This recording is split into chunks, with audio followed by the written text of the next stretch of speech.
ಮಂಗಳೂರಿನ ಬಂದರು ಪೊಲೀಸ್ ಠಾಣೆಯಲ್ಲಿ 2016ರಲ್ಲಿ ದಾಖಲಾಗಿದ್ದ ಪ್ರಕರಣದಲ್ಲಿ ನ್ಯಾಯಾಲಯಕ್ಕೆ ಹಾಜರಾಗದೆ ಸುಮಾರು 10 ವರ್ಷಗಳಿಂದ ತಲೆಮರೆಸಿಕೊಂಡಿದ್ದ ಆರೋಪಿ ಕಾರ್ಕಳದ ಯರ್ಲಪಾಡಿ ಕುಂಟಲ್ಪಾಡಿಯ ನಿವಾಸಿ 33 ವರ್ಷ ಪ್ರಾಯದ ಪ್ರಸಾದ್ ಎಂಬಾತನನ್ನ ಪೊಲೀಸರು ಬಂಧಿಸಿದ್ದಾರೆ.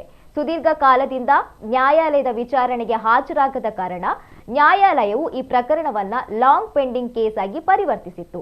ಆರೋಪಿಯ ವಿರುದ್ಧ ಹಿರಿಯಡ್ಕ, ಕೊಣಾಜೆ ಮತ್ತು ಮಣಿಪಾಲ ಪೊಲೀಸ್ ಠಾಣೆಗಳಲ್ಲೂ ಪ್ರಕರಣಗಳು ದಾಖಲಾಗಿರುವ ಮಾಹಿತಿ ಇದೆ ಎಂದು ಪೊಲೀಸ್ ಪ್ರಕಟಣೆ ತಿಳಿಸಿದೆ. ಇದೀಗ ಆರೋಪಿ ಪ್ರಸಾದ್ನನ್ನ ಜೂನ್ 24ರಂದು ಮಂಗಳೂರು ಉತ್ತರ ಪೊಲೀಸ್ ಠಾಣಾ ಅಧಿಕಾರಿ ಮತ್ತು ಸಿಬ್ಬಂದಿ ಪತ್ತೆ ಮಾಡಿ ನ್ಯಾಯಾಲಯಕ್ಕೆ ಹಾಜರುಪಡಿಸಿದ್ದಾರೆ. ನ್ಯಾಯಾಲಯವು ಆರೋಪಿಗೆ ನ್ಯಾಯಾಂಗ ಬಂಧನ ವಿಧಿಸಿದೆ.